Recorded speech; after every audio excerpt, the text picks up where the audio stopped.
Hello les végans. La saison des pizzas maison est enfin ouverte. On peut faire nos propres sauces tomates et faire griller nos légumes du soleil. Je vais vous livrer mes secrets pour réussir ces pizzas véganes et vous régaler tout l'été. On en profite pour faire des eaux parfumées pour bien s'hydrater et c'est parti. On commence par la pâte à pizza. Évidemment, le mieux est de la faire maison, ça n'a rien à voir avec les pâtes du commerce et ce n'est pas si long à faire. On réhydrate notre levure boulangère dans de l'eau tiède. À 38 degrés, c'est encore trop chaud. 30 à 35 degrés, c'est très bien. On ajoute du sirop d'agave, on mélange et on laisse poser pendant 15 à 20 minutes. Si tout va bien, la levure aura provoqué des bulles et il y aura une petite mousse à la surface.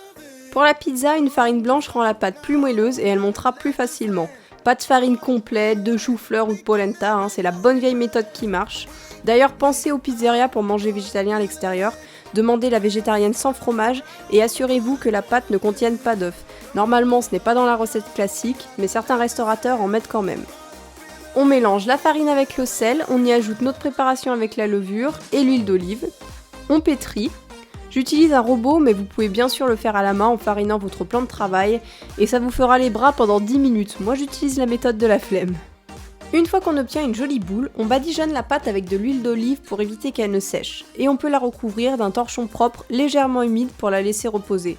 Laissez-la 1h30 à 2h dans un endroit chaud. En ce moment, ça ne devrait pas être un souci, mais en période hivernale, vous pouvez la laisser dans votre four qui est à 35 degrés. Et pendant ce temps, on va préparer la suite. On s'attaque à la sauce tomate maison. Là encore, c'est elle qui va faire beaucoup dans votre pizza. Elle sera toujours meilleure qu'un simple coulis de tomate acheté tout prêt. J'ai joué la carte du classique, mais pour une pizza basse crème, pensez à la crème de soja. Et amusez-vous aussi avec du pesto, du houmous ou des purées de légumes. On forme donc une croix sur nos tomates, puis on les plonge 1 minute dans l'eau bouillante. Pour faciliter l'épluchage, on les met dans de l'eau glacée, et comme vous pouvez le voir, la peau s'enlève très facilement. On les réserve et on passe à la suite de la sauce tomate. On hache un gros oignon, on épluche 2 petites carottes et on les coupe en tout petits dés. Dans une casserole, on fait chauffer de l'huile d'olive et on ajoute les oignons et les carottes. On couvre, puis on laisse cuire sur feu moyen pendant 15 minutes. On remue de temps en temps, mais en attendant, on s'occupe du reste de la préparation. On va ajouter de l'ail, donc pour cela, on va le hacher finement. Puis on découpe les tomates en cubes. D'ailleurs, pour vos tomates, plus elles seront mûres et sucrées, meilleure sera votre sauce. Après les 15 minutes, on peut ajouter l'ail pendant 1 minute, juste le temps qu'il dégage son odeur. Puis on ajoute le concentré de tomate, le thym et le laurier. On finit par les tomates et le sel, puis on laisse réduire sans couvercle sur feu moyen pendant 20 minutes. On pense aussi à remuer de temps en temps. Une fois que notre sauce est prête, il ne manque plus qu'à enlever la feuille de laurier et à la mixer. Vous pouvez utiliser un blender ou un mixeur plongeant car elle n'a pas besoin d'être très lisse. Maintenant que notre sauce est prête, on la réserve et on passe à la garniture. Pour cela, vous avez le choix. Si je peux donner un conseil, ce serait de ne pas abuser de la quantité de sauce et pas plus de 5 à 6 garnitures différentes.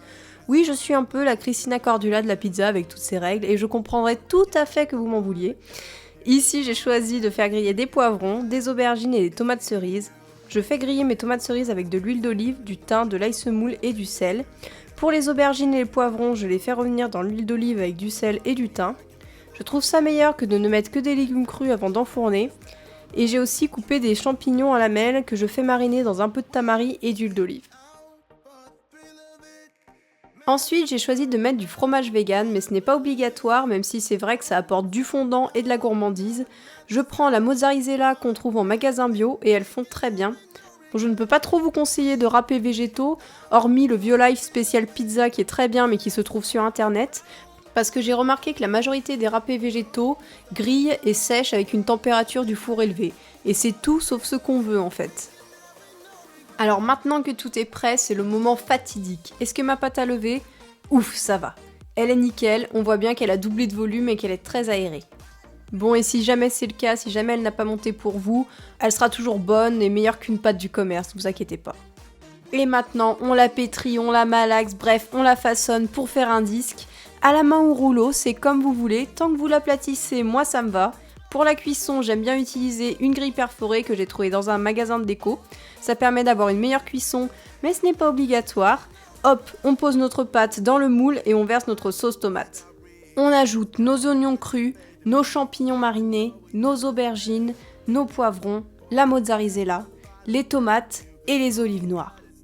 Et on enfourne dans un four préchauffé à, écoutez-moi bien, 275 degrés Celsius. Et oui, puissance maximale pour une belle cuisson.